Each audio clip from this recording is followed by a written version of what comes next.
হুম। বলো তো এই কম্পাউন্ডটার নাম কি? যে কম্পাউন্ডটা বোর্ডে আঁকা আছে তোমাদের স্ক্রিনের সামনে, ওই কম্পাউন্ডটার নাম বলো। চলো, পারবো তো এর নাম বলতে তাড়াতাড়ি। 1 chloro 2 nitrobenzene। হ্যাঁ, হবে 1 chloro 2 nitrobenzen। আচ্ছা, এবার বলো, নাইট্রো গ্রুপ কি গ্রুপ? ইলেকট্রন উইথড্রয়িং না ইলেকট্রন ডোনেটিং? Withdrawing। উইথড্রয়িং। আমি দেখবে এর আগের পেজে যদি যাই, আমি একটা কথা বারে বারে মেনশন করেছি যে নর্মালি হ্যালোঅ্যারিনরা সাবস্টিটিউশন করে না, কিন্তু যদি স্ট্রং ইলেকট্রন উইথড্রয়িং, আমি চারটার এক্সাম্পল দিয়েছি, যদি এরা থাকে তাহলে সাবস্টিটিউশন করতে পারে। আমি এখন সাবস্টিটিউশন করে দেখাবো, তারপরে এর মেকানিজমটাও করে বলবো যে কেন সাবস্টিটিউশনটা হয় ইলেকট্রন উইথড্রয়িং থাকলে, আর না থাকলে হয় না। এবার এই কম্পাউন্ডও হতে পারে, অথবা আমি আরেকটা কম্পাউন্ড ড্র করি। ধরো ক্লোরোবেনজিন আছে, আমি প্যারাতেও নাইট্রো নিলাম। সে নাইট্রো যেখানেই থাক, অর্থতে থাক প্যারাতে থাক, সেটা ম্যাটার করে না। তোমরা এই দুজনের মধ্যেই যদি অ্যাকোয়াস সোডিয়াম হাইড্রোক্সাইড দাও, নিশ্চিন্তে সাবস্টিটিউশন হবে। তার মানে এবারে ক্লোরিনটা সরবে, ওএইচ আসবে, আর নাইট্রো যেমন ছিল থাকবে। এখানেও যদি অ্যাকোয়াস সোডিয়াম হাইড্রোক্সাইড দিয়ে দাও, এখানেও অ্যান্সার আমি একই করব। ক্লোরিনটাকে আমরা এবারে সরাবো, সরিয়ে ওএইচ আনবো, আর নাইট্রো গ্রুপ যেখানে ছিল থাকবে। তাহলে একটা জিনিস পরিষ্কার, ইলেকট্রন উইথড্রয়িং গ্রুপ থাকলে প্রোডাক্টে পৌঁছানো যাচ্ছে। যদি ইলেকট্রন উইথড্রয়িং গ্রুপ না থাকছে, আমরা বলছি নো রিয়াকশন। তুমি এর আগের পেজটায় চলে আসো, আমি কিন্তু এই জায়গাতে বলেছিলাম নো রিয়াকশন, প্রোডাক্ট পাবো না। অথচ যেই মাত্র একটা ইলেকট্রন উইথড্রয়িং গ্রুপ, সেটা অর্থতে বা প্যারাতে, যেখানে ইচ্ছে জুড়ে দাও, ওরা সাবস্টিটিউশন করছে। এবার এর কারণটা জানা দরকার, এর পেছনে মেকানিজমটা কি সেটাও জানা দরকার, এটা কি কি আদৌ SN1 বলা যাবে কিনা সেটাও জানা দরকার। আচ্ছা, আরেকটা কথা এখানে ভীষণ ইম্পর্টেন্ট, এই ধরনের রিয়াকশন গুলোর একটা বিশেষ নাম আছে, তোমরা নামটা কোথাও একটা নোট করো। এটাকে বলে ইপসো, IPSO লেখো কথাটা, ইপসো সাবস্টিটিউশন। বইতে হয়তো বা কথাটা নাও থাকতে পারে, তোমরা কথাটা লিখে নাও, এটাকে বলে ইপসো সাবস্টিটিউশন। আচ্ছা, এবার জানতে হয় ইপসো কাদেরকে বলে। ইপসো কিন্তু স্পেসিফিক এই রিয়াকশনটার নাম ইপসো তা না। ওরা বলে যে ধরা যাক বেনজিন রিং এর মধ্যে অন্য কোনো গ্রুপ যুক্ত নেই, শুধু হাইড্রোজেন আছে। তাহলে আমি যদি হাইড্রোজেনকে ধরা যাক মিক্সড অ্যাসিড দিলাম। মিক্সড অ্যাসিড মানে আমরা 11-এ দেখেছিলাম, মিক্সড অ্যাসিড মানে নাইট্রিক অ্যাসিড হয়, আর তার সাথে H2SO4 হয়। এবার এরা দুজন যদি দাও, এখান থেকে আমরা যেটা পাই সেটা পাই NO2+ পাই, নাইট্রোনিয়াম পাই। তো নাইট্রোসোম। নাইট্রোস নাইট্রোনিয়াম বলে ওটাকে। তো নাইট্রোনিয়াম কি হ্যাঁ। করে, একটা হাইড্রোজেনকে রিপ্লেস করে NO2 আনবে। এই রিয়াকশনটাকে আমরা ইপসো বলবো না। মানে হাইড্রোজেন রিপ্লেসমেন্ট ইজ নট ইপসো। যদি হাইড্রোজেনের পরিবর্তে দেখো এখানে কি করছি, এখানে অলরেডি একটা গ্রুপ গ্রুপ সাবস্টিটিউশন হয়েছে, হাইড্রোজেন সরেই তো ক্লোরিন এসছে। এবার এই গ্রুপটাকে যদি আমরা ওইচ দ্বারা রিপ্লেস করি, দ্যাট ইজ কল্ড ইপসো। তার মানে other than hydrogen you can replace any group by any nucleophile, that is called ipso substitution. বলে তো কি বললাম, কোনটাকে ইপসো সাবস্টিটিউশন বললাম?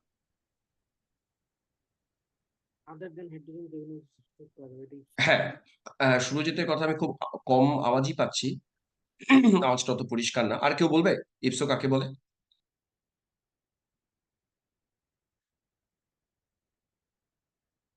আচ্ছা, আমি বলছি আরেকবার।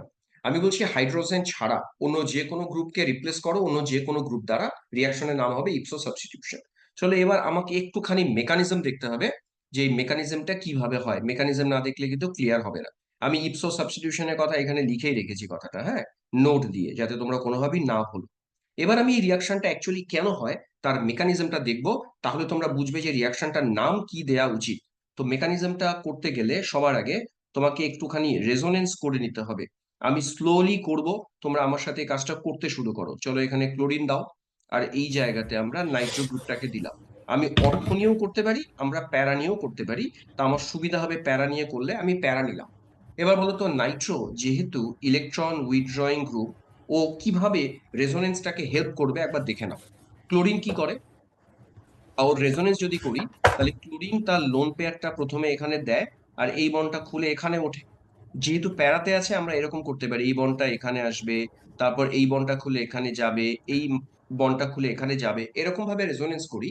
এবার ইলেকট্রন উইথড্রয়িং গ্রুপ থাকার জন্য আমি একটুখানি ব্যাক করি। নিউক্লিওফাইলরা কি বেনিফিটটা নেয় বোঝাই। মনে করো আমার সিস্টেমে একটা নিউক্লিওফাইল আছে, সেই নিউক্লিওফাইলটা আমার সুবিধের জন্য আমি OH- ধরতে পারি। যখন নাইট্রো ইলেকট্রন টানতে শুরু করে, তোমরা আমার অ্যারোগুলোকে ফলো করো। নাইট্রো প্রথমে ইলেকট্রন টানলো, এইটা উঠের মাথায় গেল।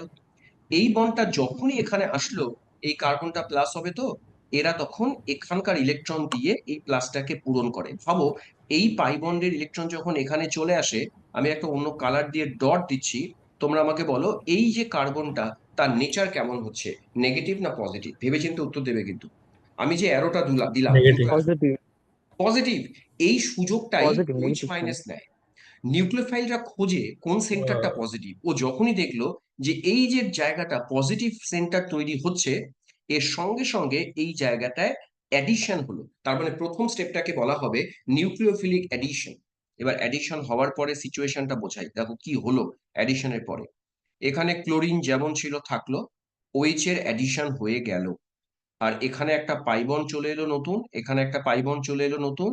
আর এটা হয়ে গেল ডাবল বন্ড এন, এটা ও মাইনাস হয়ে গেল, এটা ও মাইনাস হয়ে গেল, নাইট্রোজেনের মাথায় প্লাস হয়ে গেল। এই যে প্রথম স্টেপ, এই প্রথম স্টেপটাকে বলা হয় নিউক্লিওফিলিক অ্যাডিশন। এখন তোমরা একটা জিনিস বুঝতে পারছো, এই জায়গায় বেনজিন তার অ্যারোমেটিসিটি লস করেছে, তো বেনজিনকে লস কিন্তু করানো যাবে না, ও আবার গেইন করবে। দেখো অ্যারোমেটিসিটি আবার গেইন কি করে করে, এই মাইনাস চার্জটা আবার এখানে ফিরবে, এই বন্ডটা খুলে এর মাথায় যাবে, আবার আগের জায়গায় ফিরবে। যখনও এখানে আবার ব্যাক করে, এই যে কার্বনটা, এই কার্বনটার হাত আবার পাঁচটা হয়, তখন এদের দুজনের মধ্যে যে বেটার লিভিং গ্রুপ সে বেরিয়ে যায়। আমরা সবাই জানি ক্লোরিনের সাইজ অক্সিজেনের চেয়ে বড়, ক্লোরিন কিন্তু বেটার লিভিং গ্রুপ। ফলে এই বন্ডটা যখন এখানে ফেরে, এই জায়গা থেকে ক্লোরিনটা বেরিয়ে চলে যায়, ব্যাস গল্প শেষ। ক্লোরিন সাবস্টিটিউট হয়ে গেল। আমরা ফাইনালি যে উত্তরটা পাই, আবার সবাই আগের মতন অ্যারোমেটিক ক্যারেক্টার ফিরে পায়। নাইট্রোটা যেমন ছিল সেই জায়গাতেই ও রয়ে যায়, শুধু এই সিএলটা সরে গেল, তার জায়গায় ওইচ মাইনাস চলে এলো। এই কারণে এই মেকানিজমটাকে মোটেও SN1 SN2 কিছু বলা যাবে না। কারণ SN1 এ কার্বোক্যাটায়ন হয়, এখানে কার্বোক্যাটায়ন হয় না। SN2 তে ট্রানজিশন স্টেট হয়, এখানে কোনো ট্রানজিশন স্টেট হয় না। অদ্ভুত টাইপের মেকানিজম। এই মেকানিজমের নাম দেওয়া হয়, প্রথম স্টেপে অ্যাডিশন হয়েছে, পরের স্টেপে এলিমিনেশন হয়েছে। আমরা মেকানিজমটার নাম তাই দেব অ্যাডিশন। ভালো করে শুনে নাও, অ্যাডিশন এলিমিনেশন। ভালো করে শুনবে, শুনে উত্তরটা দেবে ঠিক না ভুল। Addition elimination mechanism. বলো তো নামটা এরকম কেন দিলাম, অ্যাডিশন এলিমিনেশন মেকানিজম? পরীক্ষায় সরাসরি প্রশ্ন জিজ্ঞেস করে যে ক্লোরোবেনজিনের পাশে নাইট্রো আছে, নিউক্লিওফাইল দিয়েছি, ক্লোরিনটা রিপ্লেস হয়েছে ওইচ দ্বারা বা নিউক্লিওফাইল দ্বারা, what is the name of the reaction? তোমাদের বলতে হবে অ্যাডিশন এলিমিনেশন মেকানিজম। উল্টোটা বললে কিন্তু নম্বর পাবো না। আগে অ্যাডিশন ফলোড বাই এলিমিনেশন, তবে গিয়ে তুমি ফুল মার্কস পাবে। বলো বুঝলে কিনা, এবং মেকানিজমটা ক্লিয়ার কিনা? হ্যাঁ। সবার ক্লিয়ার আছে একদম? SN বলে না? স্যার এখানে হ্যাঁ, এটাকে এলিমিনেশনটা এসএন কেন হলো? এই। এসএন এই বলে, হ্যাঁ এসএন এই বলে। হ্যাঁ, কি বলছিল আরেকজন? বোধহয় অনামিত্র কিছু বলছিল, অনামিত্র এদিকে বলো। স্যার এদিকে এলিমিনেশনটা কেন হলো? এলিমিনেশনটা এই কারণে হলো, তুমি মাঝখানে ইন্টারমিডিয়েটটায় আসো, এটা তো অ্যারোমেটিসিটি লস করে বসে আছে, অ্যারোমেটিসিটি লস তো করানো যাবে না। ওই জন্য আমরা এখানকার লোন পেয়ারটাকে দিয়েছি, ওকে আবার অ্যারোমেটিসিটি গেইন করাচ্ছি। গেইন করানোর সময় দেখা গেল, যখন এই বন্ডটা খুলে এখানে আসে, এই কার্বনের হাত তো পাঁচটা হতে পারে না, একজনকে না একজনকে বেরোতে হবে। OH এর থেকে ক্লোরিন বেটার লিভিং গ্রুপ, ওই জন্য ক্লোরিন এখান থেকে বেরিয়ে চলে গেছে। এই হচ্ছে এলিমিনেশনের কারণ। তো পরীক্ষায় এখান থেকে মেকানিজমটা ওইভাবে লিখতে দেয় না যে রাইট ডাউন দা মেকানিজম। ওরা শুধু বলে যে রিয়াকশনটা দেবে, দিয়ে বলবে যে এর মেকানিজমটার কি নাম। আমরা তখন এই নামটা দেব, অ্যাডিশন এলিমিনেশন মেকানিজম। আর এখানে আরো দুটো কথা যদি এক্সট্রা করে শিখতে চাও, এই যে মাঝখানে যে ইন্টারমিডিয়েটটা পেয়েছি না, এই ইন্টারমিডিয়েটের একটা নাম আছে, বেশ জটিল নাম। দেখি যদি কেউ মনে রাখতে পারো নামটা, আমি একবার লিখবো, তোমরা উচ্চারণটা করো। MEISEN, মেইসেন। HEIMER, খুব ইম্পর্টেন্ট, কটা বইতে লিখেছে আমি জানি না। এটাকে বলে মেসেন হেইমার কমপ্লেক্স। আমি জানি অংশুমানের সামনে বই খোলা আছে। অংশুমান, দেখো তো এই টার্মটা তোমাদের বই লিখেছে কিনা। আমার মানে দৃঢ় বিশ্বাস ওরা লেখেনি টার্মটা। এই যে কমপ্লেক্সটা স্যার মাঝখানে। আমি হ্যাঁ, এক ঘরে বই আরেক ঘরে স্যার। ও আরই ঘরে আছে, ঠিক আছে, অংশমানের কাছে বই নেই। আচ্ছা ঠিক আছে, একবার চেক করবে তো এই কমপ্লেক্সটার নাম ওরা লিখেছে কিনা। মেসেন হেইমার কমপ্লেক্স। তাহলে মেকানিজমটার নামও বলে দিলাম, ইন্টারমিডিয়েটটার নাম বলে দিলাম, এই নামটা মনে রেখো, মেসেন হেইমার কমপ্লেক্স। এই হলো আমাদের প্রথম মেকানিজম। তোমাদের মেকানিজম নিয়ে কোনো প্রশ্ন আছে না, ক্লিয়ার আছে একদম? চলো আমি জানি ক্লিয়ার আছে, পরের মেকানিজমে চলে যাই। পরের মেকানিজমটাকে কি বলে একবার দেখে নাও। বলছে nucleophilic aromatic substitution by elimination addition mechanism. তোমরা কিন্তু পার্থক্যটা বোঝো, আগের বারের মেকানিজমটা কি নাম ছিল গো? Addition elimination. আগের বারেটা ছিল আগে অ্যাডিশন দেন এলিমিনেশন।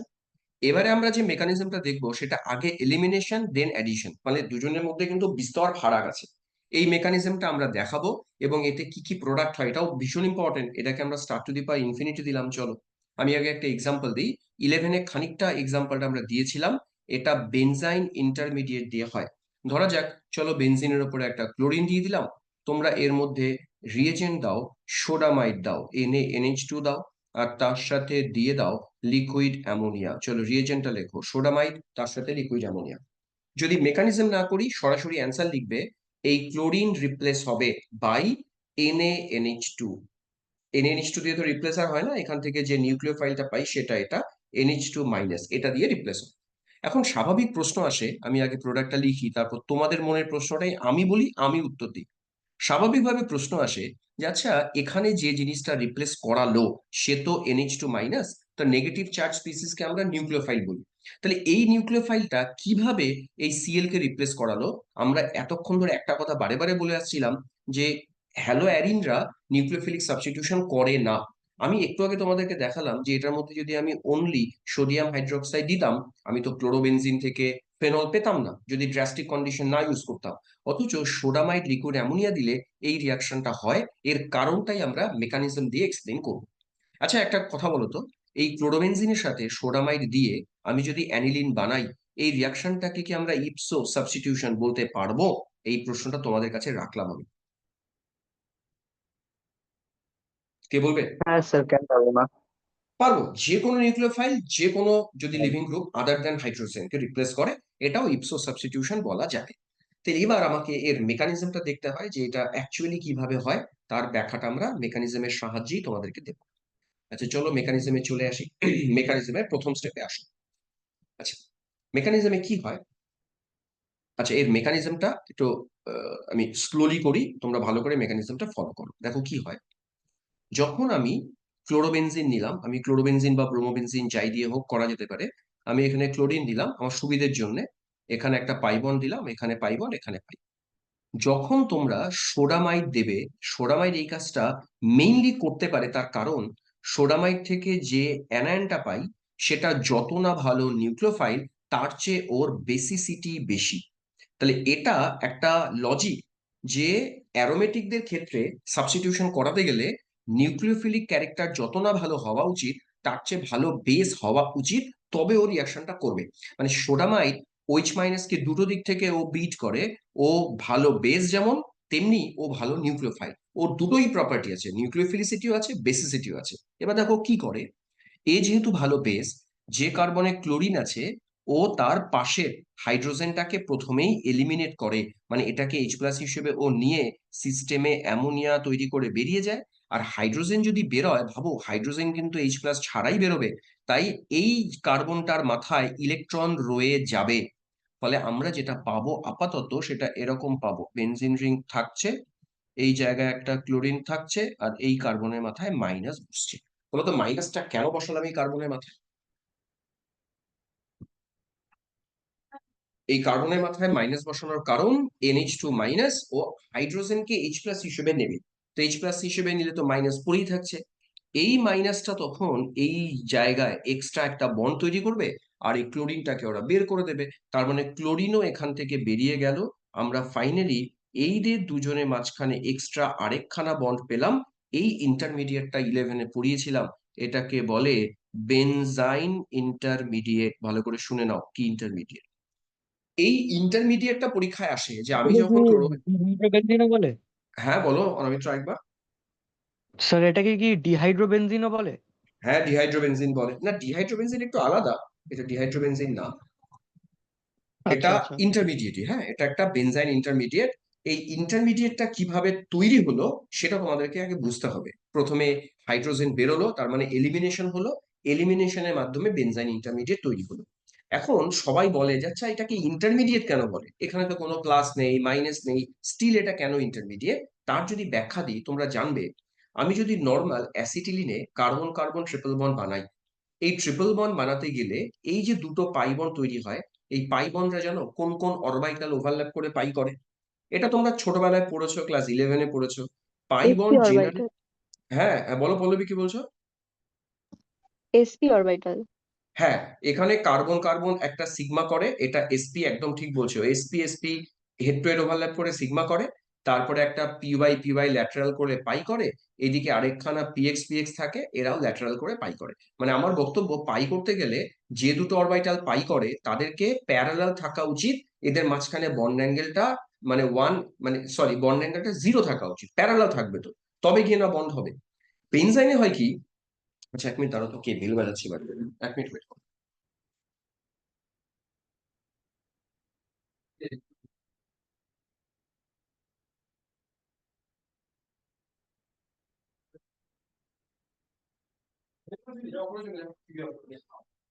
দিদিকে দিদিকে বলে নাচ আছে। আচ্ছা ঠিক আছে, বস বস। ম্যাডাম আসবে তাই না? বস।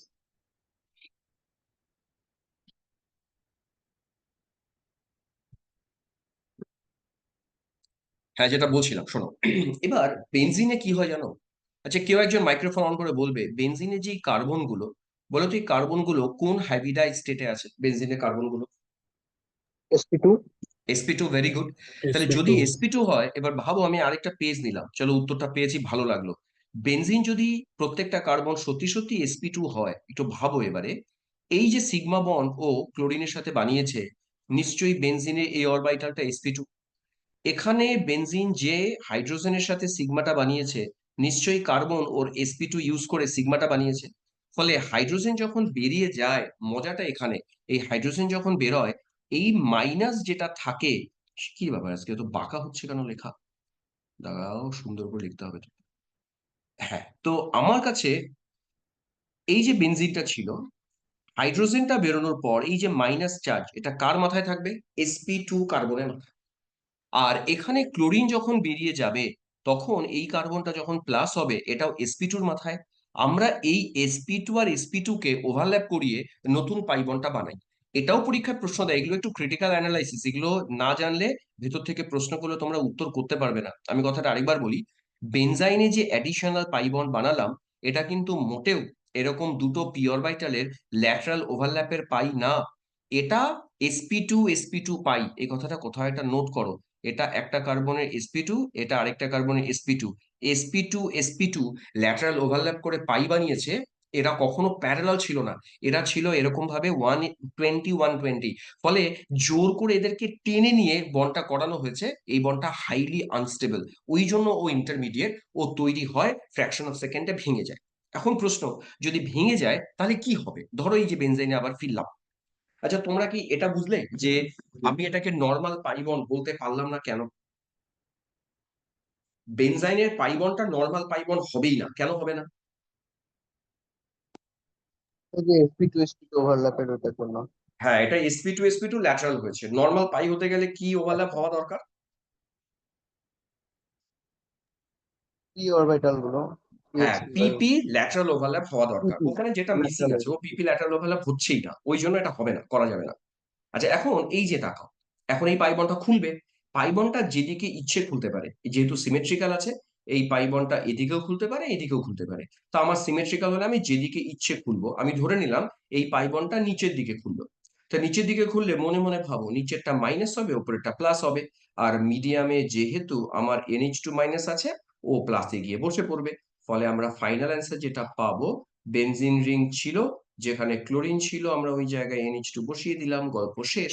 তাই ক্লোরোবেনজিন থেকে সোরামাইড দিলে সরাসরি অ্যানিলিন পাওয়া যায়, রিয়াকশনটা হয় থ্রু বেনজাইন ইন্টারমিডিয়েট। আর মেকানিজম ফলো করো, প্রথমে হাইড্রোজেন বেরিয়েছিল, তার জন্য এলিমিনেশন, পরে আবার NH2 জুড়লো, তার জন্য অ্যাডিশন। ওই কারণে আমি রিয়াকশনটা শুরুতেই বলেছি, এটা এলিমিনেশন অ্যাডিশন মেকানিজম ভায়া, তোমরা পাশে কোথাও নোট করো, ভায়া বেনজাইন ইন্টারমিডিয়েট। আর এই রিয়াকশনটার আরেকটা স্পেশাল নাম আছে, এটাকে বলে কাইন সাবস্টিটিউশন। চলো কোথাও নোট, এই রিয়াকশনের নাম কাইন সাবস্টিটিউশন, ভীষণ ভীষণ ইম্পর্টেন্ট রিয়াকশন। এবার এই রিয়াকশনটা আমি আরো কয়েকটা কমপ্লিকেটেড কেস নিয়ে এই রিয়াকশনের জন্য ডিসকাস করব। আগে তোমরা এটুকু বলো, এই রিয়াকশন তোমাদের কাছে ক্লিয়ার আছে না নেই?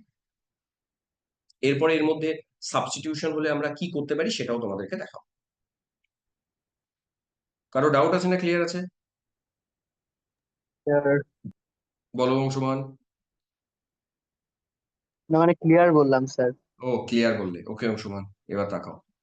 আমি আরেকটা কমপ্লিকেটেড কেস তোমাদের দেখাই। স্যার, হ্যাঁ দেবাঙ্গ, হ্যাঁ দেবাঙ্গন বলো। রিয়াকশনের নামটা কি ছিল? Cine substitution, CINE, cine substitution. Okay sir, thank you. Okay, এবার আমি আরেকটা রিয়াকশন দেখাই, সেম রিয়াকশন, শুধুমাত্র আমি একটা এক্সট্রা মিথাইল গ্রুপ জুড়বো যাতে কিনা একটুখানি প্রবলেমে ফেলা যায় তোমাদেরকে। ধরা যাক আমি এই জায়গাতে একটা মিথাইল দিলাম আর অর্থতে একটা ব্রোমিন দিলাম। আমি ভাবনা চিন্তা করতে শেখাবো তোমাদেরকে কিভাবে ভাবতে হবে। এবারে এর মধ্যে আমরা NH2- দিয়ে দিলাম।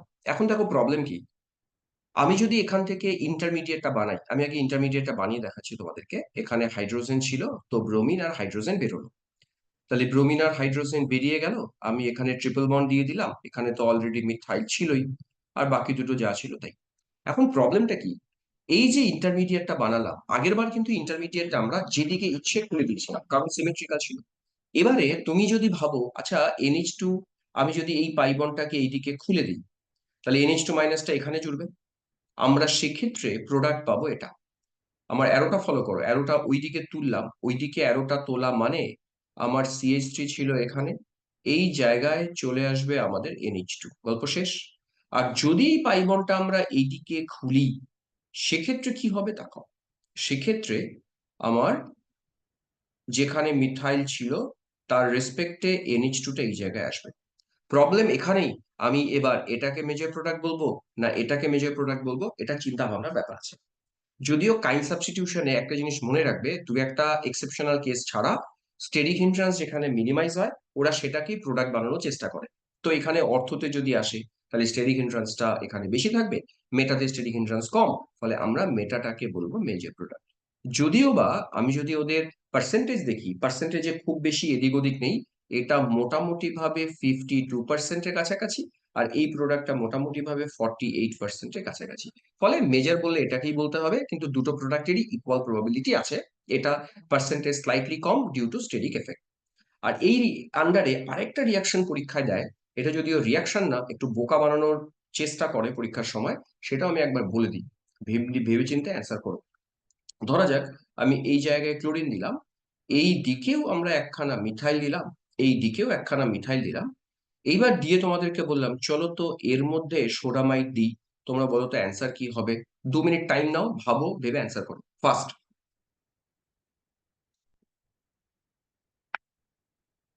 হবে না, না মানে হাইড্রোজেন তো নেওয়ার মতন নেই কোথাও। তাহলে তুমি অ্যান্সার বলো কি হবে।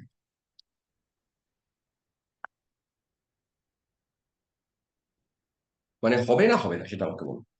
মানে হবে না তো স্যার, নো রিঅ্যাকশন মনে হচ্ছে। চলো বলছে নো রিয়াকশন, বাকিরা?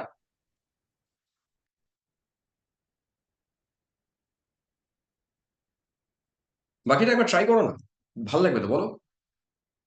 দেবাঙ্গন লাইক দিলাম তো বুঝলাম না, লাইক মানেটা কি বুঝো, যে রিয়াকশন হবে না হবে না?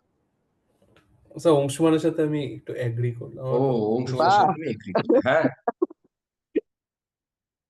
বাকিটা বলো। অরুণাভ, অরুণাভ তো ক্লাসে আছে, উনি অরুণাভ আছে, জিনিয়া আছে, পল্লবী, সাশ্রয় আছে, সুরজিৎ, তমশ্রী। তমশ্রী আজকে একটাও কথা বলেনি, তমশ্রী বলো কথা। শুধু শুরুতে আমার ভয়েস ঠিক আছে কিনা ওইটুকু বলেছে তমশ্রী। স্যার এটা আমি ঠিক বুঝতে পারছি না এখনো। আচ্ছা ঠিক আছে, হ্যাঁ, রিয়াকশনটা হবে কি হবে না, আর যদি দু একজন বলতে পারতে তাহলে আমি একটু খুশি হতাম যে না ও বুঝতে পেরেছে। স্যার রিয়াকশন হবে না বোধহয়। একদম হবে না, কেন বলো তো হবে না? ইন্টারমিডিয়েটটা ফর্ম হবে না বেনজাইন। একদম, এটি উত্তর। বেনজাইন বানাবো কি করে? আমাদের তো সোডামাইড দিয়ে রিয়াকশন তখনই হবে যদি বেনজাইন হয়, আর বেনজাইন হতে গেলে ক্লোরিনের পাশের কার্বন থেকে হাইড্রোজেন বের করতে হবে। অংশমান কিন্তু উত্তরটা সঠিক দিয়েছে। আমার যে কার্বনে ক্লোরিন দেখছো তার পাশের কার্বনও মিথাইল আছে, পাশের দিকেও মিথাইল আছে, ফলে এখানে ইন্টারমিডিয়েটই হবে না, তাই আমরা বলে দেবো নো রিয়াকশন। তো এইভাবে তোমরা ভাববে যে কোথায় প্রোডাক্ট হবে কোথায় হবে না। আমি আরেকটা ডিফিকাল্ট অ্যানালাইসিস তোমাদের করে দেখাই। মনে করা যাক আইসোটোপ এফেক্ট দিয়েও না অনেক সময় প্রশ্ন দেয় একটা। আমি একটা আইসোটোপ এফেক্টের প্রশ্ন দেখাই। ধরা যাক ক্লোরোবেনজিন আছে আমার কাছে, এই কার্বনটা ক্লোরিন করে দিলাম, এই কার্বনটাকে আমি অ্যাস্টেরিক্স করে দিলাম। অ্যাস্টেরিক্স মানে আমি ধরে নিলাম এই কার্বনটা আমাদের 14 নাম্বার আইসোটোপ। এবারে এর মধ্যে আমরা আবার সোডামাইড দিলাম, NaNH2 দিলাম। তোমরা বলো তো এখানে আমরা একটাই প্রোডাক্ট পাবো না দুটো প্রোডাক্টের সম্ভাবনা আছে? আমি এ পাবো অনলি নাকি A+B পাবো? যদি A+B পাই, A+B স্ট্রাকচারটা লিখতে হবে। ভেবেচিন্তে উত্তর দাও।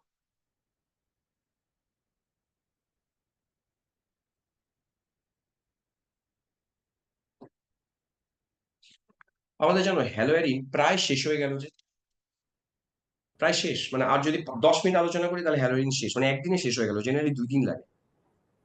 স্যার অনলাইনে একটু 14 তাড়াতাড়ি। আইসোমার্টের এফেক্ট কিসের? হ্যাঁ দেবাঙ্গন, কি বলছো বুঝলাম না। এই 14 দেওয়ার মানেটা কি স্যার একবার বলুন? 14 দেওয়ার মানে, আচ্ছা চলো মানে বললেই তো উত্তর বলা হবে, আমি চাইছিলাম উত্তরটা তোমরা বলবে। My bad sir. চলো আমি বলছি, চলো দেখো 14 দেওয়ার মানেটা কি। সোডামাইড দিলে তো বেনজাইন হবে। হ্যাঁ অংশমান বলো। 14টা তো কিছু না, ওটা মার্ক শুধু না, একটা মানে মার্ক হ্যাঁ, ওটা করার শুধু কাজটা মার্ক তো। করা, যে NH2টা হ্যাঁ 14 এ জুড়লো না 14 এর পাশে জুড়লো, ওটা মার্ক করার জন্য 14, অন্য কোনো কাজ নেই ওরা। চলো আমি বলছি, সোডামাইড যখন দেবো, দেখো ক্লোরিন পাশে কার্বন থেকে হাইড্রোজেন বের করলো, তো এখন পাশে কার্বন থেকে যদি হাইড্রোজেন বের করে তাহলে আমরা এরকম ভাবে ট্রিপল বন্ড দেবো, একটা বেনজাইন বানাবো, মনে মনে ভাবি এটা 14 আছে। এখন তুমি যখন এখানে সোডামাইড দিচ্ছ, সোডামাইড থেকে NH2- তো এবারে এসে জুড়বে। তা NH2- জোড়া দুটো অপশন হতে পারে, এই বন্ডটা খুলে এইদিকে আসতে পারে, এই বন্ডটা খুলে এইদিকে যেতে পারে। তো যেদিকেই যাক NH2 একবার এখানে বা এখানে জুড়তে পারে। তো ওটাই আমি জানতে চাইছিলাম যে প্রোডাক্ট আমরা একটা পাবো না দুটো পাবো। একটা প্রোডাক্ট আমরা এরকম পাবো NH2, এই পাশেরটা 14 আছে, এটা একটা প্রোডাক্ট পেতে পারি। আর আরেকটা প্রোডাক্ট উল্টোটা পেতে পারি। উল্টোটা মানে এই 14টাতেই NH2 জোড়া আছে, তো 14 এটা করে দিলাম, আর এটা কিছু না। তো এরকম ভাবে দুটো প্রোডাক্ট 14টা দেওয়ার এটাই উদ্দেশ্য, বোঝানোর জন্য যে NH2টা কিন্তু একটাই কার্বনে আসবে না, অর্থাৎ যে কার্বনে ক্লোরিন ছিল শুধু এখানেই আসবে, গল্পটা এরকম না, সেটা এখানেও আসতে পারে, পাশের কার্বনেও আসতে পারে। তো এই হচ্ছে 14 এর গল্প। আমি নেক্সট চলে যাই। আচ্ছা এইটুকু অব্দি কোনো ডাউট না স্যার। নেই? এবারে লাস্ট, আজকের ক্লাসের লাস্ট রিয়াকশন, সেই রিয়াকশনটা তোমরা লেখো। একটুখানি কঠিন লাগতে পারে রিয়াকশনটা, এটা যদি সামনাসামনি পড়াতাম তাহলে একটু সুবিধা হতো, যেহেতু অনলাইন। চলো তাও চেষ্টা করি। তোমরা নেক্সট রিয়াকশনটার নাম লেখো DI, স্পেলিংটা একটু অদ্ভুত টাইপের কিন্তু, হ্যাঁ স্পেলিংটা লিখে নাও, DIELS, ডিলস অর্ডার রিয়াকশন। অর্ডারের স্পেলিংটা একটা এল আছে, ডিলস অর্ডার রিয়াকশন। কি হয় ডিলস অর্ডার রিয়াকশনে, আমি বেনজাইনটা দিয়ে না করে আগে নর্মাল ডিলস অর্ডার বোঝাই, পরে আমি ইন্টারমিডিয়েট দিয়ে বোঝাবো। ধরা যাক আমাদের কাছে এরকম একটা কম্পাউন্ড আছে CH2 ডাবল বন্ড CH। এই মানে কোশ্চেন গুলো কিন্তু আমাদের যেই মেইনস অ্যাডভান্সে দেয়। তো ডিলস অর্ডার রিয়াকশন একটা বানাও। বলো তো এই কম্পাউন্ডটার কি নাম? কেউ এই কম্পাউন্ডের নাম? IPC করলেও হবে, কোনো অসুবিধা নেই। 1 2 3 তারপরে 4, চলো IPC নাম কি হবে? এটা অ্যাকচুয়ালি 1, বিউটা 1,4 ডাইইন, আমরা এটাকে বলি, হ্যাঁ কনজুগেটেড ডাই। চলো কথাটা কোথাও লিখে নিই, এর নাম কনজুগেটেড ডাই ইন। চলো লেখো কনজুগেটেড ডাই। এবার এই কনজুগেটেড ডাইনের মধ্যে যদি আমরা সিম্পল অ্যালকিন নিই, কনজুগেটেড ডাইনে সিম্পল অ্যালকিন নিলাম, in presence of photon, in presence of photon, সেটা HNU দিতে পারি বা হিট দিতে পারি। যে রিয়াকশনটা হয় এটা ওয়ান কাইন্ড অফ পেরিসাইক্লিক রিয়াকশন, মানে কেউ বেরোবে না কেউ ঢুকবে না, শুধু একটা রিঅ্যারেঞ্জমেন্ট হবে। রিঅ্যারেঞ্জমেন্টটা এরকম, এই পাই বন্ডটা খুলে এইদিকে যায়, এটা খুলে এইদিকে আসে, এই বন্ডটা খুলে একে ধরে। ফলে তুমি দেখবে এই কার্বন আর এই কার্বনে যদি বন্ড হয়, আর এই কার্বন এই কার্বনে যদি বন্ড হয়, 6 মেম্বার একটা রিং তৈরি হয়। এইরকম একটা 6 মেম্বার রিং তৈরি হয়। আর এই জায়গায় একটা বন্ড শিফট হয়ে চলে আসে, এই পাই বন্ডটা শিফট হয়ে এখানে আসে, ফলে এখানে একটা নতুন পাই বন্ড দিলাম, প্রোডাক্ট হয়ে গেল সাইক্লোহেক্সিন। এই রিয়াকশনটাকে বলে Diels Alder reaction. Diels Alder রিয়াকশনের কন্ডিশনই হলো কনজুগেটেড ডাইনের সাথে অ্যালকিনের রিয়াকশন করাও, প্রোডাক্ট হয়ে যাবে এরকম সাইক্লো কম্পাউন্ড। এই রিয়াকশনের নাম ডিলস অর্ডার রিয়াকশন। তো আজকে না ডিলস অর্ডারের আরেকটা জটিল রিয়াকশন আছে, ওই রিয়াকশনটা আজকে আমরা দেখাবো না, আজকে দেখালে বরং প্রবলেম হয়ে যাবে। আমরা ক্লাসটা এই পর্যন্তই স্টপ করলাম, আমাদের অলমোস্ট শেষ। আমি এই পিডিএফটা পাঠাবো, ভালো করে ফলো করো। আর এর উপরে কিছু প্রবলেম শিটও পাঠাবো, ওখানে ধরো 10-15 মিনিটের একটা টপিক বাকি আছে, ওইটা বাদ দিয়ে বাকি প্রবলেমগুলো করতে পারবে, ওটা তোমরা করে নিও। ক্লাস আমি স্টপ করবো এখানেই। তোমরা কতটা বুঝতে পেরেছো আমি জানি না, আমার তো ধারণা বোঝা উচিত। ক্লাস পুরোটাই বোঝা গেছে না? হ্যাঁ স্যার, স্যার রেকর্ডিংটা পাঠিও। হ্যাঁ রেকর্ডিংটা আজকে আমি বসে বসে সব আপলোড করব, করে ইউটিউবে লিংক তোমাদেরকে দেবো। আজকে তোমরা পেয়ে যাবে, এর আগের Okay, sir. দিনেরটাও পাবে, আজকেরটাও পাবে। আচ্ছা ঠিক আছে, তাহলে Okay, আমি sir. ক্লাস স্টপ করলাম, আর এটা আমি পিডিএফটা শেয়ার করছি, আর প্রবলেমগুলো পাঠাবো, প্রবলেমগুলো দেখে নেবো। Yes, bye, sir. বাই।